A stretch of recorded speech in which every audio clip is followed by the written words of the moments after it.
What's going on, Tan and J Man Show Nation? It's Monday night, January 12th, 2026, and I'm back. Pumped to be here tonight. Thanks to my dad for filling in for me last week, and thanks to you, J Man, for holding down the fort like always. Yeah, big thanks to Uncle Eddie for stepping in there and filling in for the T-Dog. He always does a great job.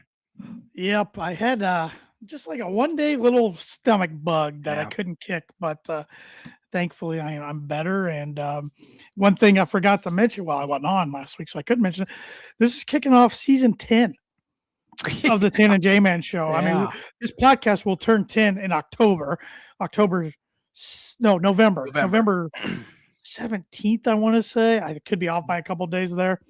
November something. And we're 22 weeks away from hitting 500 episodes. When would that put us? 22 weeks. I'm going to go count them real quick. Because this is episode 378 tonight, which is just, I don't know, but like typing in that 10th season today when I was putting, or the other day when I was putting in the episode, I was like, wow. Our 500 episode should be June 15th, it looks like. So 15th. Yeah. Wow. That's crazy. I know. Wild.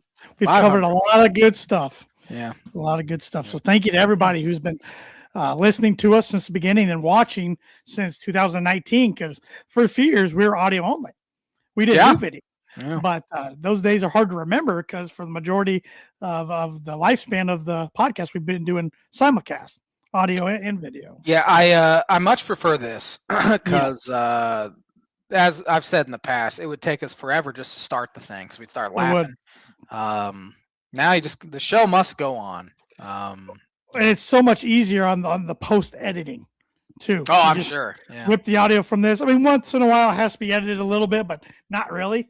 Usually just, especially since, it got the intros and outros plugged in, you just rip it and export it and go. Whereas at the beginning it was have to input the intro and get the audio levels and input the outro. But that's how you learn.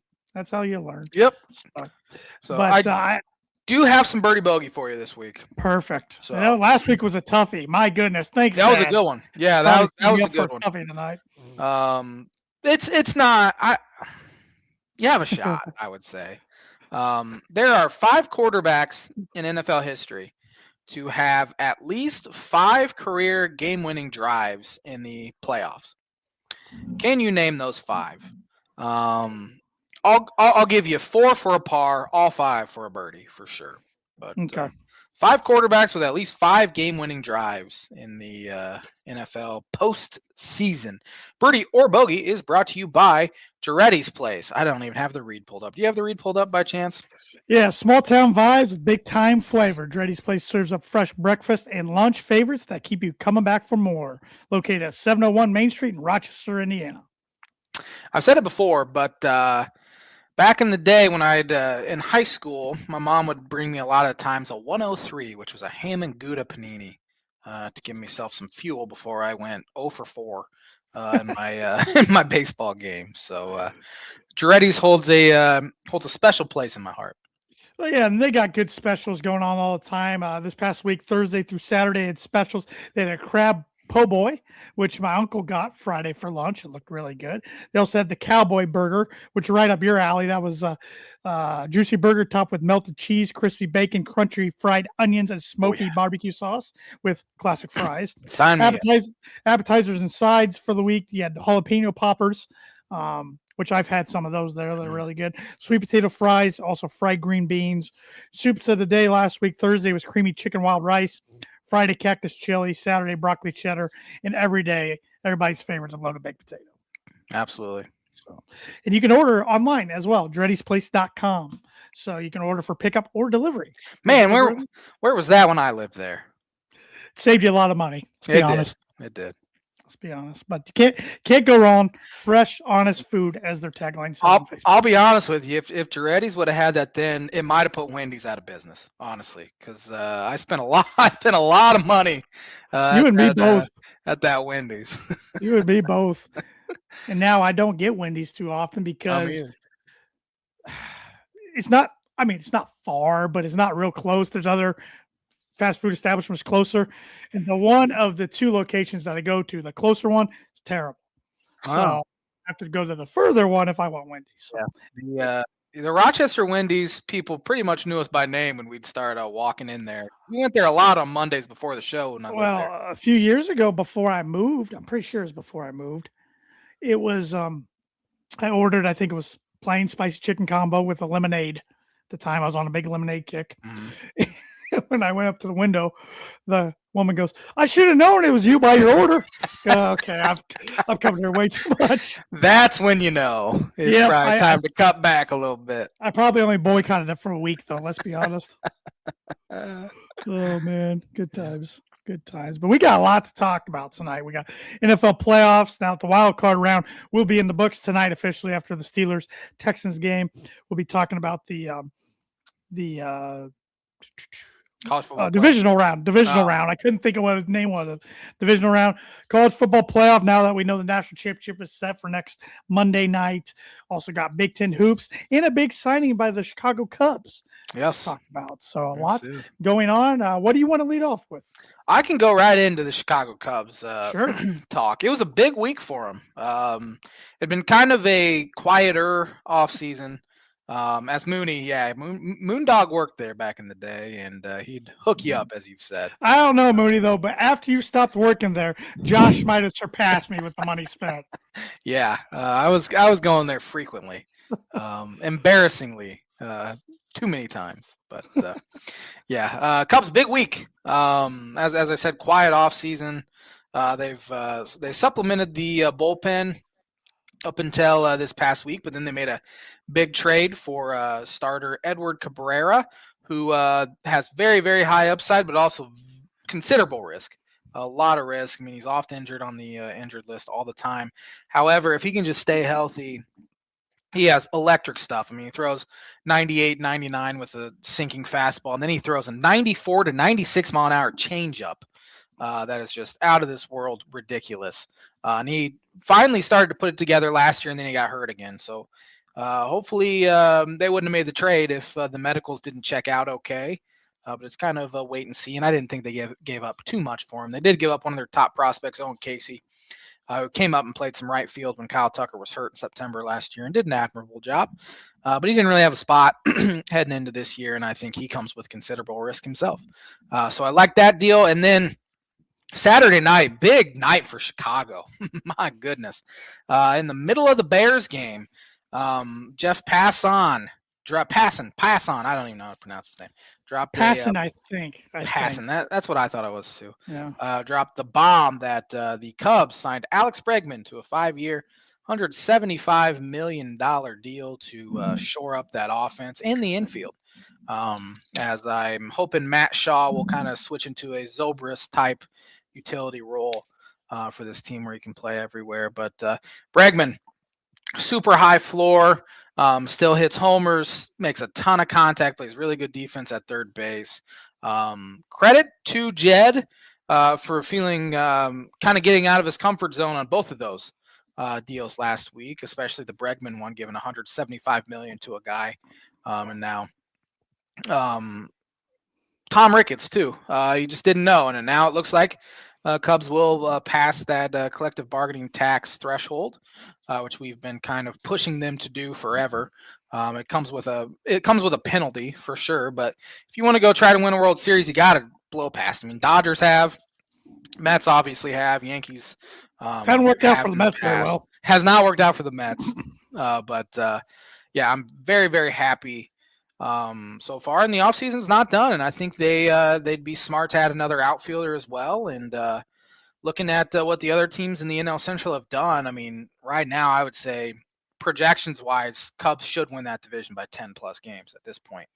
But that's why you play 162. You just don't know. I mean, thought the Mets would have made the playoffs last year, and they absolutely choked. So, on the flip side, I know a couple Red Sox fans, mm-hmm. and one of them was pretty outspoken on social media. He's fed up with them. Now. Absolutely fed up with them.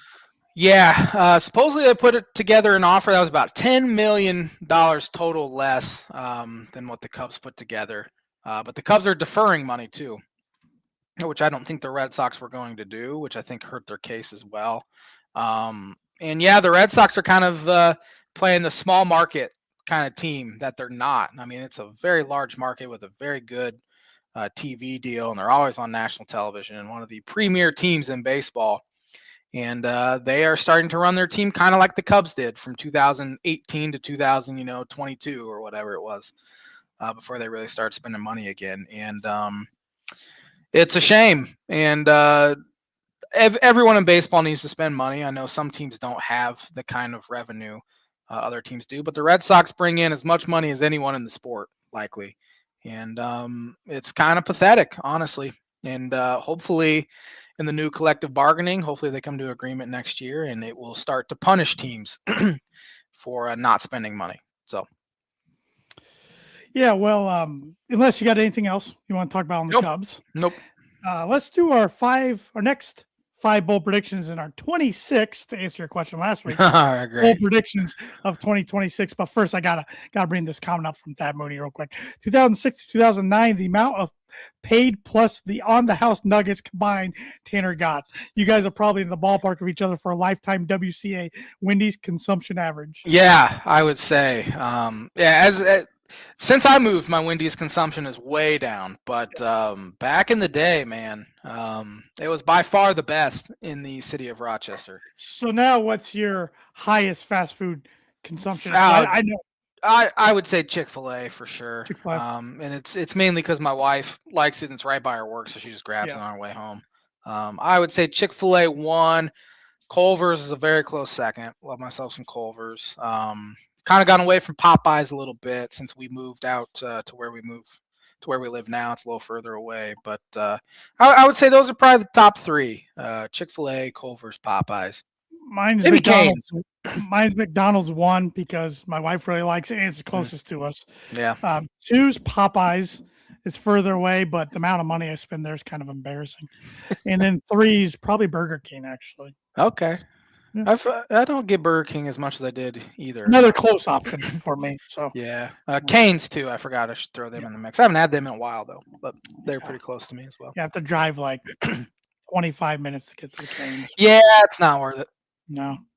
It's good, but I'm not doing that too often. Yeah. So I would say our Chick-fil-A is about 20 minutes from us, but again, it's right next to where my wife works. She just grabs it on her way home. Right. It's always good quality. Yep. So.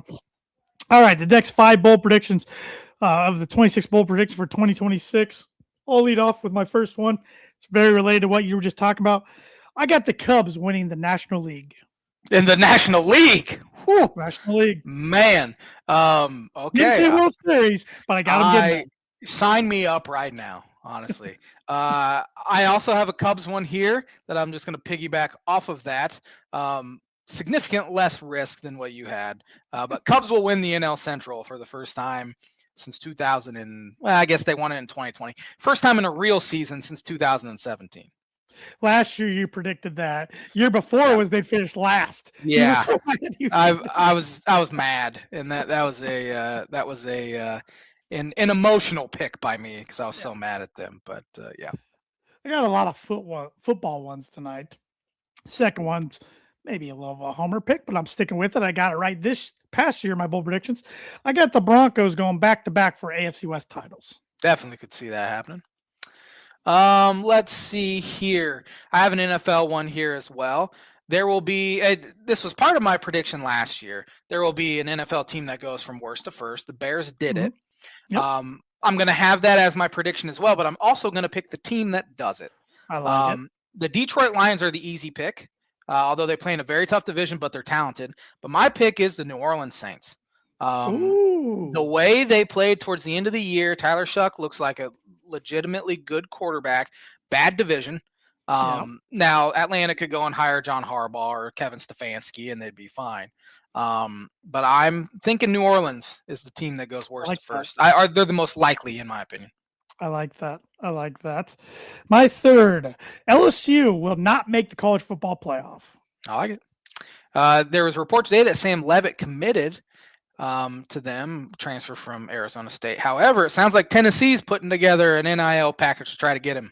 So, Kentucky was trying at first. Yeah. And then it didn't happen. So Congress will create guidelines for the NIL. I hope so. Hopefully. Yeah. Another college football one here. I did this one last year, didn't come to fruition, but I feel better about it this year. Kalen DeBoer will be fired by Alabama. I thought for sure it was going to be Purdue's making a bowl. No, I'm not. No. Spoiler alert: no Purdue football is going to be on my 26 bowl predictions. Not going there this year. Nope. All right. Tony Romo's insufferable butt finally gets demoted to a different CBS crew.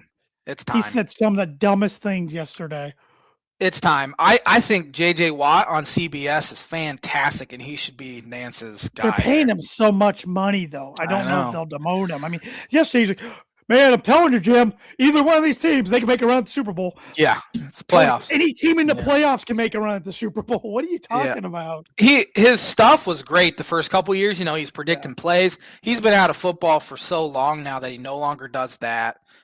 Doesn't add anything. Honestly, Tom Brady has stepped it up and been very, very good this year. Tom's getting better. Of course, Greg Olson's fantastic. And again, I think J.J. Watt is awesome, and he should be the top guy at CBS.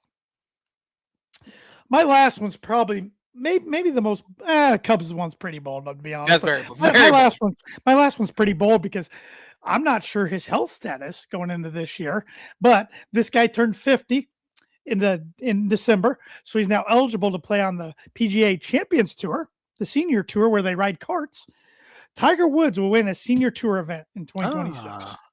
Do you think he would humble himself enough to go and play on the senior tour? He wants to play on it. He does. Yeah, okay. He's been advocate. Senior tour has been planning for 2 years for him to be ready. Their ratings are going to go way up. Way up. He plays. And I'm thinking, I don't know what his health is, but I still think he'll play in like the majors and maybe a few PGA Tour events, but most of his playing days will be on the senior tour. And if he can get back into playing shape, why can't he beat those guys he used to beat all the time? He used to beat them. Yeah. He used to beat up on them. Absolutely. Yep. My final one here, at least half of the Final Four field will be from the Big Ten. I like it. Yeah. The teams that I think can make a run, obviously Purdue and Michigan. I think Illinois is good enough. It's probably a homer pick, but I think they're good enough to do it. I definitely think they're good enough. Yeah. I don't believe in Nebraska. I still don't. Maybe it's just because they're Nebraska, and I probably should start believing. They have a win at Illinois, at Indiana, against Michigan State at home. Like I probably should start believing, but it's just maybe the name on the front of the jersey is what's. And they came back from 16 down. They did at Indiana in the second half. They did. I don't think Michigan State has the offense. They're tough though. They rebound, they defend. They got to be able to score, and they about lost Northwestern the other night. I just don't believe in them. And I think that's about it as far as teams that can really make a legit Final Four push. But I think Michigan's good enough to win it all. I think Purdue's good enough to win it all. And if Illinois gets a favorable route, I think they could be a scary 3 or 4 seed that could potentially make a run. So. Well, yeah, and if they get there, I mean, it's in Indianapolis. Well, if say they have an incredible run and get a 1 seed, it could be almost the exact same. Yep. As the 05 because they would play in Chicago, St. Louis, and Indianapolis. Now it'd be jumbled around, but that's how they. St. Louis, Chicago, Indy. I think it would be. Yeah, because it was Indy, Chicago, and St. Louis in 05. So it could have some pretty good fan support. Should that be the case? Now it's not going to happen because it'll be either Michigan or Purdue in the Midwest, likely depending on who gets the 1. Iowa State could get it too. That's a good point. Forgot about Iowa State. They're ranked number 2 right now. So there's some good teams in the Midwest. Yeah, absolutely. Sticking with Big Ten basketball, let's just jump into that real quick. Like I said, Indiana blew a 16-point lead second half to Nebraska. What do you think about Indiana right now? Like they got a big week this week, Michigan and Michigan State. I forget what order. Man, I think they play Iowa this weekend, don't they? Or is it Michigan? For some reason, I thought I saw Iowa played at Indiana. I'm going to go look it up real quick. Iowa plays at Purdue Wednesday. Yeah, they play there Wednesday. Okay. And then let's see. Iowa plays at Purdue and at Indiana. Okay. Yeah, Indiana, I haven't watched them a ton, but what I have watched them, if they're hitting shots, they're tough. Right. But they go cold, they're going to get blown out. They don't have size at all. They haven't really defended all that well. I mean, again, they let Nebraska get all the way back in it. Now, I know DeVries picked up his fourth foul with about 12 minutes left or so, and that probably played a role in that. I think they're a solid team that should compete for, be a bubble team in a sense. I think they're a very classic bubble team that will, depending on how their February goes, will either be in or out. I think they're probably be around that 9 or 10 seed line if the season ended today. So I'm sure I they're not don't overly know. Right now, I don't think they're in they're because not of in. they don't have a quad 1 win. No, I don't even know if they have a quad 2 win. Kansas State at home, maybe. Marquette's not. No, Marquette's not even close. I don't know. I mean, they just don't have the wins right now. Yeah, their non-con was weak. I mean, the best team they played in the non-con was Louisville, and they handled them with ease in Indianapolis. They played Kansas State at home, beat them. But Kentucky they did play at Kentucky, but they did lose. I forgot about that one. But Kentucky's down. I think Lenardi has them as one of his last teams in at this point. Inexcusable with that roster. Yeah, the most expensive roster in college basketball, which really highlights how stupid and how people overreact to those the preseason exhibitions, because Purdue went in there and Kentucky blew them out. Yeah, blew the doors off. Huh? And look how different the actual season that matters is for both of those teams. But yeah, I just think that's why you got to stack the non-con with quality opponents, because that just puts so much pressure on you heading into January, February. Matt Painter always challenges his team with a brutal non-conference. Brad Underwood, same thing. Tom Izzo, same thing. Brutal non-cons. And that just gets you, for one, it gets you ready. If you win a couple of those games, you're in great shape, but it also gets you ready for the Big Ten slate as well. And if you're playing, Cupcake Central throughout the non-conference, you're not going to be even close to be ready to play these big-time opponents. So, Yep. It's no, you hit the nail on the head there. So they got to get some of these coming up, these big time opportunities for them. So, but Purdue, fine week for them. Took care of business at home against Washington, Penn State. 2 games that the scores were closer than the games actually were. I was at the Penn State game on Saturday. First game I've been to in Mackey Arena since 2024. wow. It was a good time, but Penn State hung in there tough, especially in the first half. They were shooting kind of lights out, wouldn't go away. But Brady Smith, 26 points, 14 assists, won another Big Ten Player of the Week award, back-to-back weeks, I believe, or maybe his second of 3 weeks. I don't know. But he was awesome. Oscar Clough had over 20 points. Fletcher Lawyer, 17. I think CJ Cox, 16. This Purdue team is just so darn deep and balanced. They're tough to beat, especially when they take care of the ball. They only had 3 turnovers, I believe. Shot at a really good clip. The only thing they didn't do well, they didn't shoot free throws well, but in this game it didn't matter. So, but this week, Iowa at home on Wednesday, and then at USC on Saturday. Penn State, their past 3 games might be the toughest 3-game stretch that any Big Ten team will have. They had Illinois at the Palestra, Michigan at home, and then at Mackey Arena. And they hung in there all 3 games. Fought their tails off. Yeah. They arguably could have beaten Michigan. I think they even had a 1-point lead late against a Michigan team that did find a way that did lose their first game. Yes, they're not going 40-0 as some podcasts were starting to predict. The way they were killing teams, though, I was wondering, man. I don't know if anyone's going to beat them, but they looked, for the first time they looked mortal. Conference play, get you. They about lost at Penn State, as I said, and then Wisconsin in a game they really, really needed to have too.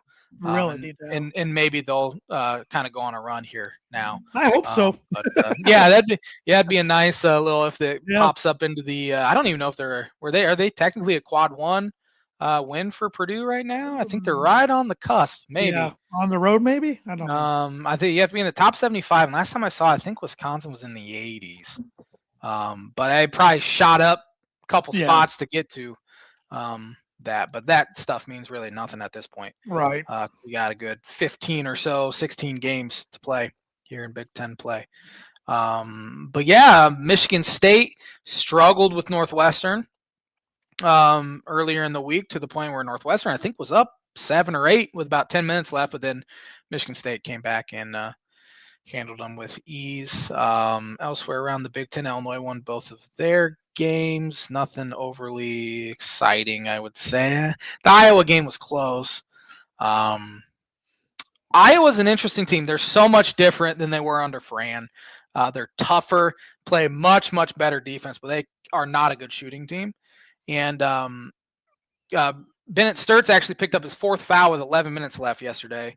And from the 11-minute mark to the time they put him back in with, I think it was about 4.5 minutes left, Iowa was +8 with him off the court. And I was talking to my uncle, who's a big Iowa fan, and he said a lot of times when Sturts is in there, his teammates just kind of wait around for him to do something. Yeah. And so he goes out and they have to kind of run their offense more, and it worked better than with Sturts on there. Now, I credit Kylan Boswell for shutting that water off. I mean, Sturts went 5 of 17 from the floor, turned it over a couple times. But they're an interesting team who has a very big week. They're not going to win in Maggie Arena, but a massive, massive game really for both teams on Saturday at Assembly Hall. I think both teams really, I think, will be fighting for a bubble spot, and it could be the difference between making it or not making it here for them this weekend. It'll be interesting to see what that home environment's like, because a lot of their crowd might be down in Miami. That too. Yeah, Even though too. I just heard on the news, most ticket sites have minimum get in the door prices at $3,000. Lower level up to $25K. Of course, I've been to Hard Rock Stadium a number of times now. It's a beautiful stadium. I absolutely love going there. It's one of the smaller NFL stadiums. Mm-hmm. I think it holds 60 to 65 or so. Supply's not as big as what it would be if it were at, like, I don't know, the Rose Bowl or. In Miami, even though there's a lot of bandwagon fans there, they're going to nab up quite a few because it's Miami and Miami. So. It still wouldn't surprise me if we see at least a 50-50 split, though. Sure. Because, as you said, Miami is a very bandwagon. If they're even 9-3, you see barely anyone showing up to games there. Would you pay it if it were Purdue? I would think about paying the minimum to get in the door. I would think about it because, I mean, I was talking to somebody the other day. I'm like, if Purdue ever makes college football playoff, I might at least have to try to get to that first one, wherever it is, the first game, assume they don't have a bye, because it does look fun. Like, and I was talking to, I knew a few people who went to, one of my coworkers went to the Rose Bowl and the Peach Bowl. I don't think he's going to the national championship game, but I could be wrong. He said when he was at the Rose Bowl, they didn't see a lot of Alabama fans, but a few of them he was talking to, and they're like, you have to pick and choose as an Alabama. I mean, they've been there so many times. If you follow them completely all the way through every time, I mean, that's just tons and tons of money. So and that they had a couple losses, so they're probably not going to win it anyway. So I'm not even going to go. Yeah, that's interesting. Yeah. So well, and the couple he talked to at the Rose Bowl, they got tickets late because they didn't even think they beat Oklahoma. Yeah, type of thing. But so it'll be interesting to see what the environment's like at Assembly Hall against the Hawkeyes. I mean, I'm sure it'll still be a good environment. But, I mean, honestly, guys that are at Miami, I'm sure they're selling secondary market. So I'm sure it'll be a sellout anyway, or pretty close to it. So. True. Yeah. Good point. Any other Big Ten hoops thoughts? Trying to think what else happened this week. Oregon had a better week. Yeah. Nebraska, as we said, won a couple. Ohio State went 2-1, I think. They lost at Washington. Did they lose that game? They won in Oregon though, and then no, they went 1-2 because they lost at home to Nebraska on Monday last week. Close. Northwestern's probably the worst team in the Big Ten. It's Nick Martinelli and not a whole lot else. They lose on the road at Rutgers, which is a bad loss. But then they host Illinois on Wednesday, and that's been a place where Illinois lost 3 in a row there. Students will be back, I assume. I don't know if they'll be back. I think most colleges go back this week. Most, not all though. I'm going to the Illinois game Saturday, and I'm pretty sure this is the last game without students, which is very late, which stinks because last year is almost the exact same game at home where they lost to USC. No students, 11 a.m. tip. But I don't know. But it'll be rocking at Northwestern, and there'll be a lot of Illinois fans there. And hopefully this year should be different, you'd think. But yeah, other than what we've kind of hit on, I didn't watch really any other teams around the nation this week. I've been So so bad at watching stuff I outside the have, Big Ten. I have Even to. outside of Purdue, I haven't watched much. Like it just, Yeah, I don't know. I haven't really either. I've pretty much just watched Illinois. Like Minnesota beat Iowa earlier in the week at the barn, and I watched a good majority of the second half of that game. I don't know if I've watched a minute of Purdue play since the second half against Alabama. Maybe I watched a little bit of the first half when they played Iowa State, but other than that, I haven't really watched them. Yeah. Um, Big showdown coming up next Saturday. yeah, and if Illinois can take care of business this week, it's a potential top 10 matchup. And Illinois might get them at the perfect time coming off a West Coast swing. It's Mackey Arena. I know, but Purdue sometimes when they face a team that's ranked in the top 15, they ramp that crap up. So yeah, sometimes. I'm not overly looking forward to that, nor should I It's the only be. time. It's the only time they meet, unless they meet in a Big Ten Um, tournament or NCAA yeah, tournament.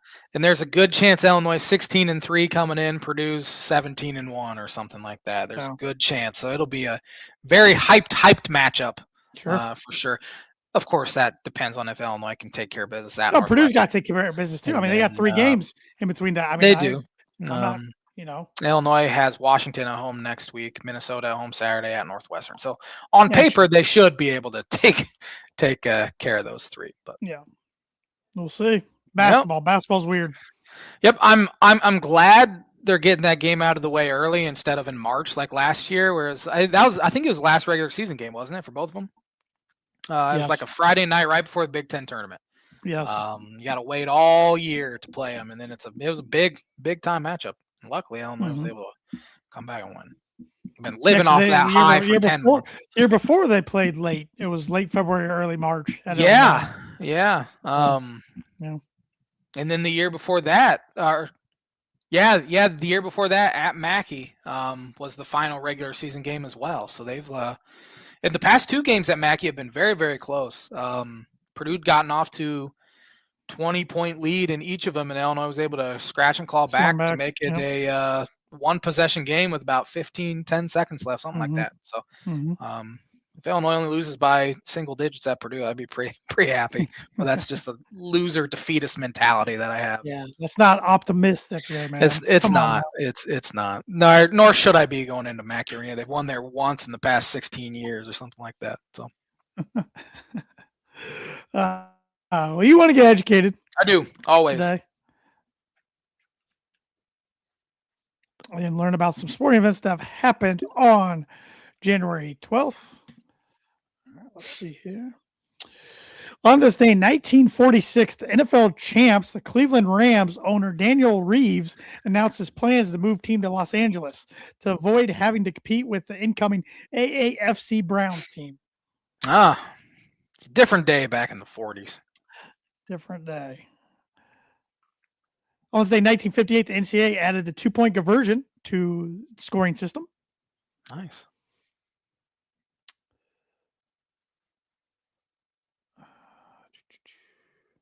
On this day, 1966, Boston Celtics coach Red Auerbach recorded his 1,000th NBA career victory that combined it for regular season and postseason wins. On this day, 1969, can you tell me who played in and won Super Bowl III? 69, that would have been the Indianapolis Colts and the New York Jets. False. What was it? It's the Baltimore Colts. Oh, you son of a gun. Got me. And the Jets won. Colts. I should 16-7. I should have just said the Colts and the Jets. That's what yeah. Who was the MVP? I would say Joe Namath, Broadway Joe Willie Namath. Yep. On this day, 1975, who played in the Super Bowl? I do not remember what Roman numeral that is. 75. Well, if three was in 69, that'd be 9, Super Bowl 9 or 10 or 12. It'd be 9 or 10. 9. 75. It's only 6 years. Oh, I was thinking it was 66. Yeah. You're right. You got it. 75. I would imagine it's probably Cowboys, Steelers, or something.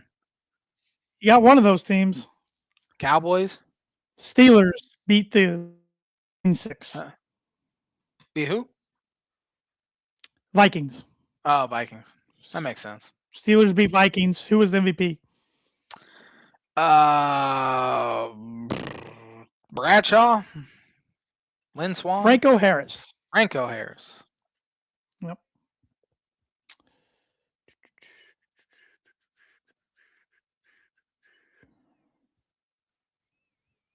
On this day in 1986, who won the AFC Championship and who won the NFC Championship? It'd be the New England Patriots I believe they beat the Miami Dolphins. They did, 31-14. Yeah, my dad still talks about that game because I think Dolphins swept the Patriots in the regular season. And then, of course, Chicago Bears. Bears shut out the Rams, the Los Angeles Rams, 24-0, which now we see those two teams play this weekend. Yeah. On this day, 1988, Pittsburgh Pirate outfielder / first baseman Willie Stargell was elected to the Baseball Hall of Fame. He was good. I read his autobiography in high school, I believe. On this day, 1992, who won the AFC and who won the NFC?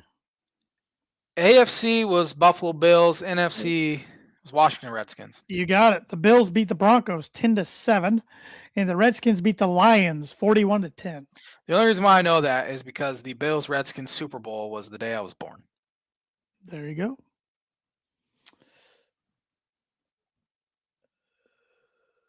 On this day, 1997, who won the AFC and the NFC? 97, that would have been the Denver Broncos won the AFC. Nope. New England Patriots won in 97. They beat the Jaguars 20-6. Green Bay Packers. They beat the Panthers 30-13. All right. On this day in 2006, Mark Messier got his number 11 jersey retired by the New York Rangers. On this day in 2015, who won the College Football National Championship? 2015, would that have been? First year of the playoff. First year of the play. Was that Ohio State? Number 4, Cardale Jones beat number 2 Oregon 42-20. Cardale Jones versus Marcus Mariota. Also on this day in 2013, something happened in Denver that I'm not going to talk about. Still think about it way too often. And that's going to do it for the On This Day segment, which is brought to you by Blue River Digital. Blue River Digital is a full-service smart marketing agency. They help businesses simplify marketing and grow with intention. Their focus is on systems, strategy, and long-term results, not hype or one-off tactics. They offer digital marketing, website development, graphic design, printing and direct mail, signage and vehicle graphics, corporate apparel, promotional items, and AI and automations. They work with small, medium, and large businesses spanning across the United States with a strong presence in Northern Indiana. Contact them today at 260-248-2749 to see how they can help you with your digital marketing. Great company to work with. Great company to work with. All right, J-Man, before we get into football talk, I got blind rankings for you. All right. Which is football related. So we saw Brandon McManus have a pretty tough day. Tough night. For the Green Bay Packers, missing 2 field goals and an extra point in a game they lost by 4. So I got 5 different Miami Dolphin kickers. Oh, boy. I want you to blind rank them on who you want taking the game-winning kick in the playoffs. Dolphins kickers have stunk my entire life for the most part. Got a lot of interesting ones here. But I'm starting off with one who was a Dolphins kicker for 155 games from 1997 through 2006, Orlando Mare. Orlando Mare, he was a good kicker. He was at one time before kickers got really good, the all-time leader in accuracy. Struggle with that one. And now he's no longer. I think he was like 37 for 43 one year or something. I'm gonna put him at number 2. Number 2. All right. I mean, there's some decent options here to pick from. I'm trying to pick for some that have played a decent amount of games, of course. So going with a kicker who played for 76 games for the Dolphins from 2008 to 2012, Dan Carpenter. Dan the Man Carpenter. one of the biggest kicks in Dolphins history, not Dolphins history, one of the biggest kicks of my lifetime came when he was a member of the Buffalo Bills. He missed it in overtime and gave the Dolphins an easy chance to go down, make a field goal, and make the playoffs because of that one. I'm going to put him at 4. Wasn't a big fan of him. Yeah. This year's Dolphin kicker, Riley Patterson. He had the best season a Dolphins kicker has ever had. He's an inexperienced guy, but I think he went like 29 for 31 or something. Doesn't have the strongest leg. 27 for 29. 27 for 29. Okay, I knew 34 for 35 and extra points. Yeah, he had a good year, pretty consistent. Wasn't tested all that much in big moments. I'm playing 5 just because of only 1 year. This guy was only a Dolphin kicker for 1 year in 2017. Cody Parkey. Oh boy, 3. Yeah, he actually had a good year with the Dolphins that year, and then of course he goes to the Bears, and he's known for the double doink. But he had a pretty good year in 2017. I'm gonna put him 3. Put him at 3. So you got one. Is number 1 left? Number 1 left. Number 1 left. All right. Well, I think you thought I was going with a certain guy who kicked for 116 games from 2018 to 2024, Jason Sanders, but he's not an option. I was hoping he's not an option. So we're going with the kicker in 2013 and 14 for 32 games, Caleb Sturgis. I have to put him 1. Yes, you do. He was the worst kicker in Dolphins history, so that one really backfired. I was hoping Sanders was going to be there. Sanders has 6 been for 13.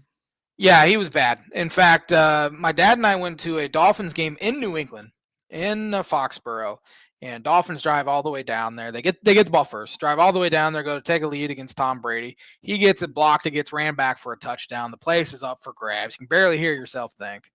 That's my lasting Caleb Sturgis memory. He was actually they took him in 71. I read that wrong. That was from 50 plus 6 for 13. That checks out as well. Yeah. 55 for 71 is not very good though. No. Especially with how good kickers are today. 77.5%. Yeah, he was like a 5th round pick too. Jeff Ireland used a 5th rounder on him, and he was brutal. I was hoping you were saying Sanders. Sanders missed all year with an injury. He's still with the Dolphins. He just hurt all year. Somehow a kicker got hurt. But Sanders was a guy who I don't remember him missing a clutch field goal. He'd miss them in the second quarter and tick you off, but he always hit the clutch ones. Re-rank. I'm definitely putting Mare at 1. I'm gonna put Dan Carpenter 2, Patterson 3, Parkey 4, and Sturgis 5. It's fair. Good list though. It's been bad. I almost pulled out Jay Feely just because he's on TV. Yeah, he was there for I think 1 year, and they were bad 1 year, that year 16 games, 2007. Yeah, Shane 1 Graham in 15 was there for only two games in 2011. Nate Koenig for 2 games in 2012. Don't even remember that. Andrew Franks almost pulled him out. Yeah, Franks hit a clutch one in that same game that I was talking about that Dan Carpenter missed. They come down there, and stupid Tannehill throws in the middle of the field. It was 4th down. They had to rush old Andrew Franks on there, and he got the kickoff with 1 second left, nailed a 54-yarder to send it to overtime. So I forgot about Andrew Franks. He stunk too. I think he's an accountant now. He was in the NFL for 2 or 3 years, something like that. But, I thought about being a real jerk and naming a guy who played for the Dolphins from 2004 and 2006, but only attempted 1 field goal. He's 1 for 1. Wes Welker. I remember that one. It was like a 30-yarder. I do remember that. 29 yards, I believe. So 29 now. Yep. Bill Dramatica kicked 1 game for the Dolphins. Forgot Matt Bryant kicked three games. Yeah, Matt Bryant was there, and they cut him, and then he goes on to play 15 more years or something like that, which again checks out. Yep. So yeah, they stank. But they have a new GM, and now they're going to have a new head coach as well. Who do you want? Who do you want as head coach? I don't care, honestly. Okay. At this point, ask me next year this time if I'm okay with the choice, because I don't know. I've heard Jeff Hafley's name bandied about, Green Bay's defensive coordinator, who actually had decent success at Boston College for 4 years before he left to become defensive coordinator. He was bowl eligible 3 out of the 4 years he was there. So at least he has head coaching experience of leading a program. So I've warmed up to him. Obviously, Harbaugh's being thrown around. I haven't seen Stefanski's name too much. I heard Jesse Minter. Jesse Minter, okay. I don't think Chargers. Yeah, they haven't requested an interview with him yet. The only 2 guys I've seen are Halfley and then Chris Shula, which would be an interesting one. LA Rams defensive coordinator, of course, the Shula name. He's Don Shula's grandson. But again, when you hire a guy like that, there's a good chance you're going to have to fire him sometime. Yep. So are you wanting to fire a Shula? Yep. Yeah. Yep. So, but that is the blind ranking segment, which was brought to you by Proforma Print Shoe Promo Group. If you're looking for a trustworthy, dependable resource for next trade show, company picnic, or sales meeting in 2026, Proforma Print Shoe Promo Group is over 50 years combined experience in promotional products and commercial print. They strive for fast and efficient response to all your print needs, so you need to look no further. Let them be your one-source print and promotional company today by giving Barbara Van Weinsberg a call at 574-210-3815. All right. College football, real quick. We know the national championship is set. Indiana Hoosiers, 1 seed. Miami, Florida Hurricanes, the 10 seed. Third year in a row, no SEC in the championship. Yeah. So Miami won a classic over Ole Miss, and Indiana put an absolute thumping like they have on everybody lately against Oregon. Yeah, the Miami game was fantastic, back and forth, and then Carson Beck runs it in for a touchdown to win the game. They also got away with the pass interference there on the Hail Mary, which it stinks. They're not going to call that in that time when they would any time other than the final play of the game. But it is what it is. Probably didn't mean a whole lot anyway. But Miami's in after a lot of people said they shouldn't have been into the playoff at all. So credit them for they got a nasty defensive line. They do, and they have a big offensive line. They run the ball well. Not a believer in Carson Beck, but he made enough plays to win. And Malachi Toney's a stud as well. He's got a lot of speed. Ton of speed.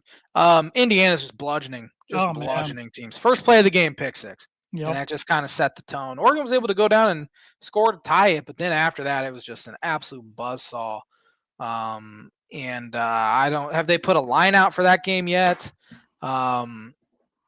Whatever it is, hammer Indiana, which is we've talked about it so much. It's hard to believe. It's like I'm still. I keep thinking I'm having a nightmare. I know. I mean, it's just, and they're killing in the portal. 8.5. Indiana 8.5.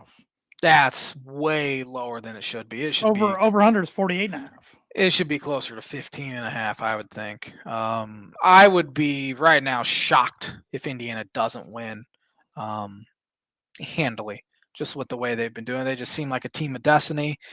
We're going to see an Indiana National Football Championship in the year 2026. I'm ready for next Monday to be the worst sports night of my life. Yeah. It would be. I'm sorry. I've seen Indiana basketball. I was young. Saw them lose a national title in 2002. Seen Notre Dame get there twice and lose. Mm-hmm. But this one, yeah, because I'm already prepared for them to win. So, yeah. You might want to save a PTO for that entire week next week. I work remotely 4 days. That's a good point. I don't have to put up with it too bad. Everybody's been pretty good. I couldn't believe though the amount of coworkers I have Friday. Like, you're rooting for IU tonight, right? And they're like dead serious. Seriously? I'm like, no, I'm not. Why? They're from Indiana. I'm like, who cares? You don't get it. Like, no. What does IU winning do for me? Nothing. It only hurts. Purdue's got to recruit against them every year. Yeah. They play them every year. There's no hindsight in Indiana winning this for me at all. Yeah. Nothing. Who cares if they're from your state? You think I'd root for Northwestern in anything? No. Heck no. Yeah. Makes no sense. Yeah. It's incredible. I don't even know what to say about it anymore. They're bludgeoning people. They don't make mistakes. They're so well coached. They're killing in the portal. They're building a pretty good little program, and it's unbelievable. Yeah. A lot of luck involved. I mean, who would have thought? Yeah. Well, I'm not even just talking about the games. Like, just hiring Curt Cignetti. When they bring him on, it's like, please just win 6 games, 7 games for us, and we'll be happy. And now he's out there 16-0 in the national championship game. Yep. Crazy. Oh yeah, but they're they don't care about basketball right now, but they still Yeah. remind you Oh, about 5 banners. yeah. Um, Haven't won one in 40 years, but they'll tell you about it. I know a lot of Notre Dame fans that are pulling for Miami pretty heavy Oh, because good. they're like we haven't won one since '88. We're supposed to be the football school in the Yeah, state. Like, good. what's going on here? So, I'm glad to hear that. but I also know some too that have been Notre Dame football fans ever since I've known them, and they're wearing IU stuff right now. So Yeah, that annoys you. I've seen that too. I know, I have respect for. I can count like on both my hands. Literally, that's it. People I know who have always been diehard Indiana Yep. football and basketball fans. I am happy for those individuals. I really am. For sure. These other ones, these reversibles, they can kick rocks. Yeah. I'm happy for those individuals, but at the same time, I'm not rooting for them. I'm still not rooting for them. Don't get me wrong. And one of them tried to tell me, now if come March, if Purdue's in basketball and Indiana's not in, I'll be rooting for. No, they're you liars. You will not. They're liars. No way. You didn't do it 2 years ago. Yeah. No, you did not. So, oh, absolutely not. You know what I'm saying? So yeah. Oh man, but we'll talk more about it next Monday. Which, I mean, that's the game itself. But yep. NFL playoffs, though. Big. What was your any big surprise for you? I wouldn't say there was any big surprises. The games were awesome, though. Oh, fantastic! Up until last night's game, that was a even snoozer. last night should have been closer than it was. But. Yeah, I mean, it set the tone. First game, LA at Carolina, where Carolina, man, I was shocked because I thought LA was going to go in there and smack them, especially after LA got Carolina. Up. What two scores? Yeah, I'm like, Carolina, go home. Yeah, especially after Carolina beat them so easily in the regular season, I thought LA would come out and really handle them. But man, Carolina had the lead at the 2-minute warning there, and Matt Stafford made some great plays. But then the game of the weekend, maybe the game of the year, on Saturday night, Green Bay Packers and Chicago Bears. Bears have done it now 7 times. They've come back in the fourth quarter and won a game. That's a good culture there. They need to start off a little faster. The play of the game, though, was that little ball that Caleb Williams floated up on 4th down that somehow just got it off too before he got hit in the leg. If obviously if they don't complete that, it's over. Right. It's a 12-point game at that point. 4.5 minutes left. Some are calling it best pass in Bear history. Could be. It's hard to argue. Could be. Yeah, it was perfect throw, especially with the game itself, what happened after that. And then the Bears found a way to get a stop and then found a way to get another one after they took the lead. So Bears almost, I wouldn't say a team of destiny, but it feel pretty close to it. And I'm gonna get roasted. But I find them, they're very entertaining to watch. I find them very easy to root against them. Oh yeah, because definitely. I think Ben Johnson's extremely arrogant. I think their players are extremely arrogant. Yeah. Grading the Chiefs, I get it. The Packers have owned you for a long time, and you've had no reason to celebrate. But grading the Chiefs, F the Packers in the locker room, you play them twice a year, boys. Yep. And now LaFleur's probably coming back. Yeah, they're gonna be ready for him next year. NFL needs that juice, though. We need the need it. So, but sports have turned into too much buddy. There's not that rivalry anymore, and I'm glad to see. Glad to see that start to come back. But heck of a game. The funny thing is, I fell asleep on the couch in the third quarter when it was 21-6, and I woke up. It was 21-16. I'm like, oh. Cool. I checked my phone. Cubs assigned to Alex Bregman. I missed that. And then the Bears play a heck of a game. So heck of a night in Chicago. I think the Bulls and Blackhawks both won too. The Bulls definitely did because, in fact, Io DeSumo for the Bulls had over 20 points, and they were interviewing him, and he asked what the Bears score was. He says 21-6, and he goes, "Watch him come back." And they did. So he walked into the arena wearing a cheese grater on his head because, of course, he's a Chicago kid anyway. Big night. It's a rare good night for a Chicago sports fan. And then the White Sox. Womp, womp, womp. Yeah. There's White Sox are sitting there. I heard a story about the cheese graters that everybody's been wearing. That company used to make the cheese heads. Got a cease and desist from the Packers. So in response, they started creating the cheese graters. So that's funny. Good. Pretty That's good. Good stuff. Pretty good. But that game was good. Bills Jaguars was entertaining. Very good. Bills found a way to get it done, and Trevor Lawrence had a chance for a legacy drive in first play, throws a pick to end it there. Stared his receiver down, but Yep. Gabe Davis torn ACL. Is that what happened? ACL for the Bills. So I saw when it happened, and they said his knee was so swollen they couldn't even really do any imaging last night. So they reported today torn ACL. Right. So. But it sounds like Curtis Samuel and Ed Oliver practicing. So all right, get those two guys. Interesting. The Niners game was also good. In fact, I think the first 4 games over the weekend, the team that had the lead at the 2-minute warning did not win that game. Incredible. It is incredible. What Kyle Shanahan is doing. And Robert Saleh, DCU. It wouldn't surprise me if he's a head coach. I would love if the Dolphins interviewed him. He's tough. He's tough. With all their injuries, unbelievable coaching job. Absolutely. Probably the best of his career, honestly, because I think people thought coming into the year, if they have a rough year, maybe it might be a change of scenery toward everything. He saved himself for sure. Yep. Tonight, Steelers-Texans, who do you like? This will be the J-Man's Book of Prediction of the Week. The Pittsburgh Steelers have won 21 straight home games on Monday Night Football. Wow. Which is crazy. That ends tonight. Houston Texans beat them. I just think they're tougher. That defense is nasty. So give me Houston. J-Man's last game? That might be part of my bold predictions next week. We'll see. Right. J-Man's Book and Bridge of the Week brought to you by Travis Wottring, Insurance Agency for Life, Home, Auto, Business, Renters, Workers' Comp, and Farm Insurance. Contact Travis 219-869-4561. Book it. All right. So I also have the Texans winning tonight. So let's predict the divisional round of the playoffs. We don't know the times of the games yet, or on Saturday, or the channels. That'll be announced after tonight's games. But we'll go NFC first. San Francisco at Seattle. Seattle's 7.5-point favorite. So one of my bold predictions last week was that neither number 1 seed would win a game. I heard that. I gotta stay true to that. Give me the Niners in that one. I will take the Seahawks in that one, and then the Buffalo Bills 1.5-point favorites on the road at Denver. That was probably the one team you were hoping not to see. It was just because of number 17, but that's all they got. It is. But he's very, very, very good. That is. James Cook's good too. Yeah. But they don't have anyone to throw the ball to.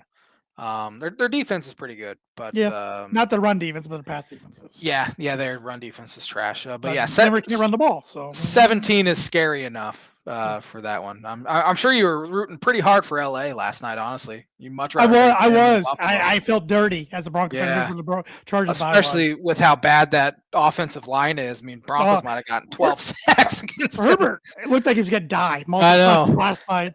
I read that New England had 30 pressures last night. I mean, 30. I get on him. You get on him. 6 seasons, no playoff wins, but I don't know what he was supposed to do with that line. Not last night. He couldn't. He do didn't nothing. play well, but No. Sorry, Tanner. I gotta stick with Buffalo just because of my. I love that Buffalo's favorites. I think Denver's gonna be fired up. Denver's pass defense statistically number 1 in the league. I hope they smack Josh Allen around and get him a little banged up. I'm taking Broncos in a close one. Yeah. This is Josh Allen's second time playing at Denver, first time in front of fans. The only other time was 2020. And the Bills killed the Broncos that day. I had to look it up. I couldn't even remember the game. I was like, oh, it's 2020. That's why. That season's such a blur for me that year. Sunday, Rams at Bears. Rams are 4-point favorites. Give me Rams, although they have not played well in cold weather. They've only played under 50 degrees once this year, and it was on Saturday. But it's supposed to be 16 degrees is the high in Chicago, so that could be interesting. But give me the Rams. I think they're better. I ripped on the Bears earlier for being arrogant, so I'm going to get their fans a little bit back on my side, taking the Bears. Yeah. At home. And a close one, again. But not a comeback. They get the lead and hang on. And then the Patriots, we both have them playing the Texans, but it's going to be Texans or Steelers.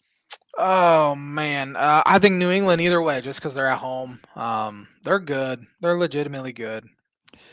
I'm going Texans over Patriots if it is them. If it's Steelers, I'm going Patriots. That's fair. Change it up a little bit. So should be fun, though. This NFL season's been incredible. It has been good. Yep. And if Josh Allen can't get to a Super Bowl this year, I don't know if he's gonna. No Mahomes, no Lamar Jackson, none of that. But it's funny, he does have to go on the road. This is our year. This is our chance. I'm like, how about the other teams you've had that are better than this one? You never said that because of those other quarterbacks. So that's fair. Yep. Birdie or bogey, there are 5 quarterbacks with at least 5 game-winning drives in playoff history. Can you name those 5? John Elway. He is one of them. He has 6 of them. I was scared after I said I thought he might have 4. Gosh, some of these guys I just don't remember being down too much in the playoffs. That's Yeah. He played in so many playoff games. Tom Brady. He has 14 of them by far. By far the most. Joe Montana. He is one of them. He has 5. So I got 3 so far, right? You have 3. 1 more for a par, 2 more for a birdie. How about Brett Favre? Incorrect. Dang it. He is not even on the top 20. How about Dan Marino? Dan Marino had 4 of them. Shoot. All right. Well, I'm starting off with a bogey, but I'm throwing some more out there. All right. Peyton Manning. Negative. Yeah, I didn't think so. I wasn't covering that one. Ben Roethlisberger. He had 4 of them. Gosh, dang it. You're going to kick yourself for one of them. Oh, I'm sure I will. In fact, this guy has the second most. Drew Brees. Drew Brees has 3 of them. Just give it to me. I'm all right. Patrick Mahomes has 7. Earlier in my head, Patrick Mahomes, then I blank when I'm guessing. And then the guy tied with Montana with 5 is Eli Manning. Yeah, I wouldn't have guessed that one. I should have got Patrick though. Darn it. Oh well. Starting off with 1 over par. That's fitting. Yep. Me and you both. Thanks for watching the Tan and J-Man show.